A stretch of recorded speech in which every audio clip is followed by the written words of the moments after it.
प्राणी मात्र के साथ सद्भाव, वो सत्संग का अधिकारी है, वो मोक्ष का अधिकारी है। आज मैं एक छोटी सी बात कह दूं, पूरा गांव सुने इस बात को। इस समाज ने ये आयोजन किया है, ये मामूली नहीं है। इस समाज को धन्यवाद देता हूं। मेरे को आग्रह किया कि आपको आना ही पड़ेगा। मैंने कहा भाई मेरा स्वास्थ्य कम ठीक है, फिर भी नागौर से चल करके मैं आया। आना जाना 500 किलोमीटर बनता है, ध्यान देना। यहाँ आकर के मैंने ये देखा, समाज की श्रद्धा को मैं नमन करता हूँ। सभी पंचगण, सभी माता बहनें, सभी को धन्यवाद। आपके हृदय में विराजमान परमात्मा को प्रणाम करता हुआ संतों के चरणों की धूली को मैं मेरे सिर पर लगाता हूँ। नमन है इन महापुरुषों को जो ये ज्ञान के भंडार है। सज्जनों, आज जब शोभा यात्रा निकल रही थी, जब हमारी शोभा यात्रा गांव का मुख्य मंदिर के आगे पहुंची, उत्साह से लोग नाचते रहे थे, शोभा यात्रा में नाच ही रहे थे।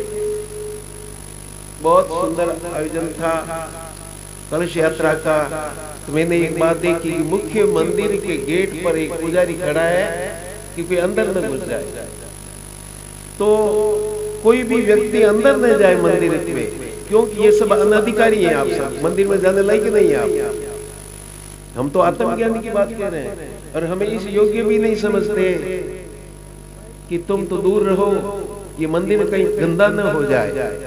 जब तक हमारे भारत में हमारे हिंदुओं के साथ ऐसी बातें रहेगी, ये विचार रहेगा, तो इससे भला होने वाला नहीं है। सज्जनों, कुत्ता अंदर भले चले जाए। मैंने कहा आपको मंदिर में जाने नहीं देते कि इनके कोई काम पड़ता है तो मंदिर में जा सकते हैं। कोई बिजली ठीक नहीं है, कोई कमी है तो इंदर में जाओ, नहीं तो नहीं घुसने नहीं देते। ऐसे लोग खुद नीच होते हैं, ध्यान देना। इन लोगों को अधिक मान देना ये ठीक नहीं है। आप इनको बुला के सम्मान देते हो, आपको क्या समझते हैं ये लोग। मैं थोड़ी सी क्षमा करें, मेरे शब्द कड़वे लगे तो माफ करना, पर ये विचार की बात कह रहा हूं। इसलिए जो लोग ऊंच नीच करता वो सत्संगी हो ही नहीं सकता। जो लोग मनुष्य मनुष्य में भेद करता है वो इंसान ही नहीं है। सत्संगी तो क्या है? वो ज्ञान का अधिकारी नहीं है, भक्ति का अधिकारी नहीं है, ईश्वर की प्राप्ति उसको हो ही नहीं सकती। इसलिए हमारे संतों ने तो कहा, चिंटी से हाथी तलक जितने लघु गुरुदेव, सबको सुख देवो सदा, परम भक्ति है ये परम ऊंची बात है कि सबको संभाव, सब में भगवान देखे, कण कण में देखे, सबको नमन करे, सबका भला सोचे, सबका हित सोचे। इसलिए मैं देखता हूं हमारा समाज, अभी पिछले दिनों में एक सत्संग थी, वो कौन सा गांव है भाई, जिसमें मूर्ति की स्थापना थी, जेकमपुरा। मेरे को कहा कि आपको आना है। बाद में पता चला उन्होंने कहा कि हमने तो ब्राह्मणों को कर दिया है। मैंने को किया है तो धन्यवाद है, उन ब्राह्मणों को मेरा प्रणाम है। ये ब्राह्मण शब्द बहुत ही पवित्र है। ब्रह्म जानाति ब्राह्मण, जो ब्रह्म को जाने वो ब्राह्मण है। जो तुम्हारे सुख दुख में हाजिर नहीं है, शामिल नहीं है, तुमको दूर बिठाता है, तुम्हें नीच बताता है, तुम्हें छोटा मानता है, और उनके द्वारा हम काम कराएं। क्यों? हमारे सबके सब लोग पवित्र हैं, सबके सब। मैं को उनकी बुलाने की अपेक्षा ये अच्छा है आप स्वयं कर ले उस काम को, ना धो के करें आप हाथ जोड़ के। आपको पता है रविदास जी की भेंट गंगा माई ने स्वीकार किया था, और उन ब्राह्मणों की तो की कि नहीं, लेकिन रविदास जी की भेंट गंगा माई ने स्वीकार की। तो रविदास जी महाराज कितने महान हुए हैं, लोग उनको छोटा मानते रहे। इसलिए हम आत्मबल को ध्यान दें। हम सब ब्रह्म रूप हैं, हम सब ईश्वर रूप हैं। सदगुरु कहता तो खुद ब्रह्म है, ध्यान देना। ये वेदांत की सत्संग है। इस वेदांत की सत्संग में हम सब भगवान को पाने का अधिकारी, बल्कि वो तो प्राप्त है, नित्य प्राप्त है परमात्मा। कहीं से आके मिलेगा ऐसा नहीं है। वो तो घट घट गोविंद विराजमान है। सब घट मेरा साइया, खाली घटना कोई, तो कोई घट खाली नहीं है परमात्मा से। उनको नमन करते हुए एक भजन,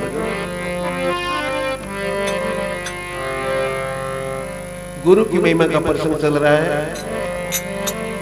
मैं थोड़ा ज्यादा बोल गया, क्षमा करना आवेश से,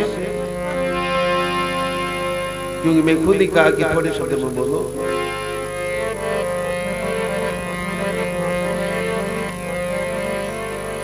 ब्रह्मानंदम परम सुखदम केवलम ज्ञान मूर्ति द्वंद्वातीतम गगन सदृशम तत्वमस्यादि लक्ष्यम एकम नित्यम विमलमचलम सर्वधी साक्षीभूतम भावातीतम त्रिगुणरहितम सद्गुरु तम नमामि।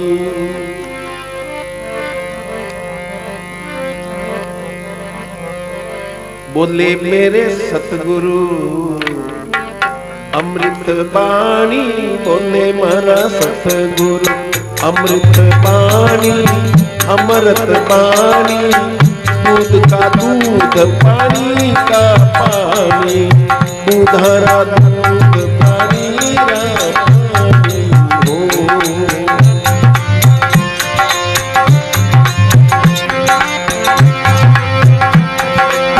बोले मारा सतगुरु अमृत पानी, बोले मारा सतगुरु अमृत पानी, दूध का दूध पानी का पानी, दूधरा दूध पानी रानी हो।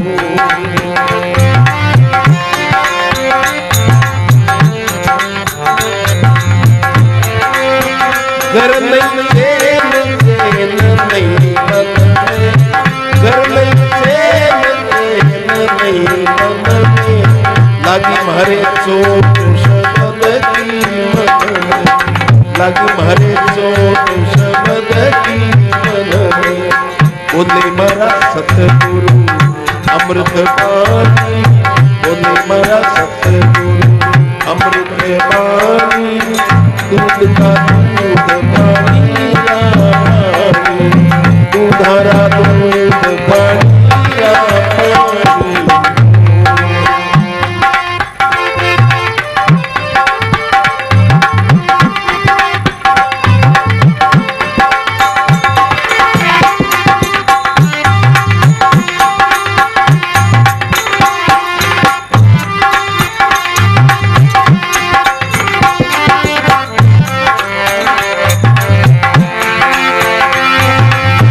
सतगुरु पुष्प मैं हूँ भंवरा, सतगुरु पुष्प मैं हूँ भंवरा, राम भजे चारों कई करे जमरा, राम भजे चारों कई करे जमरा।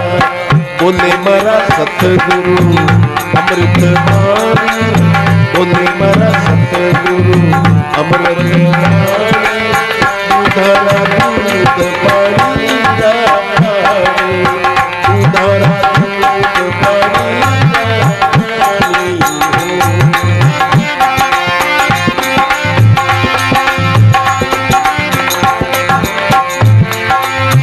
सतगुरु वेद सकल जग रोगी, सतगुरु वेद सकल जग रोगी, राम भजे जन काया निरोगी, राम भजे जन काया निरोगी।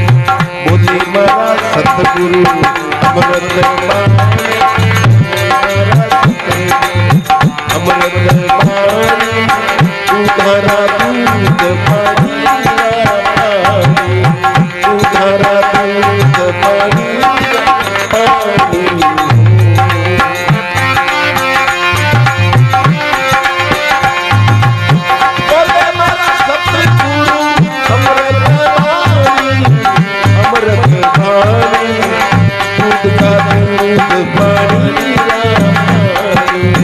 दूधरा दूध पानी का पानी।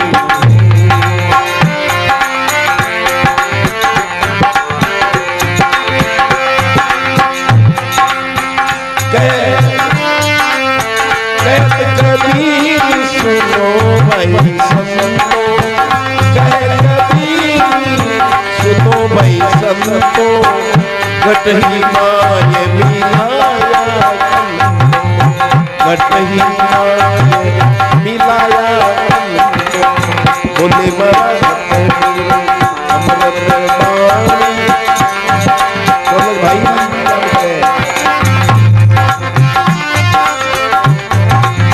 बोले मारा सतगुरु अमृत बाणी तू कर दूध पानी रानी तू कर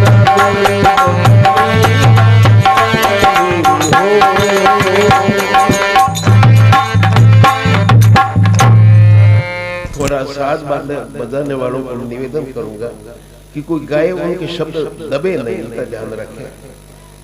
थोड़ा मधुर बजाए, मीठा बजाए, अगले की आवाज न दबे, थोड़ा ध्यान रखें। बोले महाराज सतगुरु अमृत बाणी दूध का दूध और पानी का पानी। सतगुरु अमृत बरसाते हैं, सतगुरु अमृत प्रदान करते हैं। सतगुरु शरीर नहीं होता, ध्यान देना। शरीर को नमन है, उस मूर्ति को नमन है जो गुरु रूप में हमारे सामने आए, लेकिन गुरु व्यापक है, ध्यान देना। सर्वत्र विराजमान गगन सदृशम, मेरे गुरुदेव जैसे आकाश सब जगह व्यापक है, उसी तरह मेरे गुरुदेव सब जगह विराजमान है। मैं चाहे बंबई जाऊं, कलकत्ता जाऊं, विदेशों में जाऊं, मेरे गुरुदेव वहां तक सब विश्व में खिले हुए। इतना मेरे गुरुदेव का शरीर है, ध्यान देना। गुरुदेव का विराट शरीर है, ध्यान देना। हमारे 3 शरीर है ना वेदांत, आपके 3 शरीर है, स्थूल सूक्ष्म कारण और महाकारण बताया है। लेकिन परमात्मा के 3 शरीर है, विराट, हिरण्यगर्भ और अव्याकृत। सुनाई दे रहा है ना आपको साफ? कोई दिक्कत तो नहीं आ रही? 3 ईश्वर के शरीर है, विराट, हिरण्यगर्भ और अव्याकृत। समस्त प्राणियों के स्थूल शरीर मिलकर के ईश्वर का विराट शरीर है। समस्त जीवों के जितने भी शरीर है, स्थूल शरीर, सब मिलकर के ईश्वर का विराट शरीर, ये भगवान का शरीर है दिखाई देने वाला। इस शरीरों के बीच में एक और शरीर है, वो सूक्ष्म शरीर है हमारा, वो ईश्वर का समस्त प्राणियों के सूक्ष्म शरीर मिलकर के ईश्वर का हिरण्यगर्भ शरीर है। समस्त प्राणियों के कारण शरीर मिलकर के ईश्वर का अव्याकृत शरीर है। तो बताइए, परमात्मा तो मौजूद है ना हमारे बीच में, अब अलग कहां से हुए? किसी रूप में भगवान हमसे भिन्न नहीं है और हम उनसे भिन्न नहीं है। अपनी भूल से जुदा ठहरावे वो मूर्ख ज्ञान। तो परमात्मा नित्य प्राप्त है, अभी अभी प्राप्त है। जिनको तुम पाना चाहते हो वो अभी प्राप्त है, लेकिन एक शर्त है, उनको जानने की कोशिश आप ज्यादा न करें तो ही चलेगा। उनका भजन करो, कल्याण तब होगा। ईश्वर का भजन करना चाहिए, भजन से परम शांति मिलती है। और भजन करने से महाराज परमात्मा प्रकट हो जाते हैं। भक्ति भजन इससे भगवान प्रकट हो जाते हैं, ध्यान देना। और बिना परमात्मा की प्राप्ति के बिना आपकी जी की जलन नहीं जाएगी। करोड़पति बन जाइए आप, लखपति बन जाइए, धन कमा लीजिए, लेकिन शांति नहीं मिलेगी, नहीं मिलेगी। क्यों नहीं मिलेगी? जैसे इस पृथ्वी का अंश है, कोई पत्थर ले लो, कोई मिट्टी का ढेला ले लो, उसको आप पत्थर से अलग कर दो, पृथ्वी से अलग कर दो, आकाश में उछाल दो उसको। अब जितना वेग ऊपर जाएगा, लेकिन वो बड़ी तेजी से वापस आएगा। कहाँ मिलेगा वो? पृथ्वी में मिलना चाहेगा, मिलने पर ही शांत होगा, नहीं तो नहीं होगा। पृथ्वी के अंश को पृथ्वी से अलग कर दिया, वो मिल करके शांत होगा। इसी तरह ये जीव जब से अलग हुआ ईश्वर से, तब तक इसे शांति नहीं मिलेगी। पुनः परमात्मा की अपने स्वरूप की में आएगा, तभी इसे परम शांति मिलेगी, नहीं तो नहीं मिलेगी। धन से नहीं, पुत्र से नहीं, दौलत से नहीं, किसी चीज से शांति नहीं मिलेगी। इसी तरह अग्नि सूर्य का अंश है, ध्यान देना। अपन अग्नि जलाओ तो सूर्य की लौ किधर जाती है? ऊपर की तरफ। वो उसमें मिलना चाहती है, अग्नि सूर्य में मिलना चाहती है, सूर्य का अंश है और वो मिलना चाहती है। इसी तरह ये जीवात्मा भी परमात्मा से मिलना चाहता है और हमें ये माया भरमा रखा है। हम इंद्रियों के अधीन हैं, हम मन के गुलाम हैं। मन की गुलामी इंद्रियों की दासता और भजन का अभाव और कुसंगति, ये 4 चीज में होगी तो कल्याण नहीं होगा, ध्यान देना, बल्कि हमारी पतन हो जाएगा, अधोगति हो जाएगी। यदि इससे बचना है तो आप देखिए कितने भी जीव मरते हैं, जन्म लिया वो जाएगा, तो मरता है तो वो पुनः जन्म भी लेता है, निश्चित जन्म लेगा। जो मर गया वो निश्चित जन्म लेगा, और जो जन्म लिया वो निश्चित ही मरेगा, और जो मर गया वो निश्चित जन्म लेगा। जायते ध्रुवो मृत्यु ध्रुवम जन्म मृत्युश्च, गीता में लिखा है।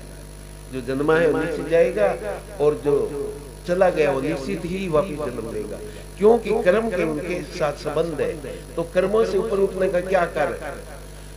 यही उपाय है कि जो 3 तरह के कर्म है, उन कर्मों से कर्मकांड, कर्म, उपासना और ज्ञान, इनसे मल विक्षेप दोषों की निवृत्ति होने पर हमें आत्मज्ञान होगा, ध्यान देना। तो मल दोष निवृत्ति कैसे होगा? कि शुभ कर्म करने से। शुभ कर्म किन के वे? विधि और निषेध, 2 तरह के कर्म है। विधि ये करना है, ये मत करना। संत कहते हैं, सभी सज्जन कहते हैं भाई तुम नशो मत करिए, लेकिन हम किए जा रहे हैं। तो ये निषेध किया है, हम करते जा रहे हैं, तो ये गड़बड़ होता है। इसलिए निषेध का त्याग करना है और विधि कर्म करना है। ये करना है, माता पिता की सेवा, गरीब, बीमार, जरूरतमंद, लाचार, उन सब की सेवा करनी है। और नहीं करना, जैसे किसी को सताना नहीं है, तो ये शुभ कर्म हमें करना है, अशुभ त्यागना है। इससे अंतःकरण शुद्ध होगा, ध्यान देना, शुभ कर्म से।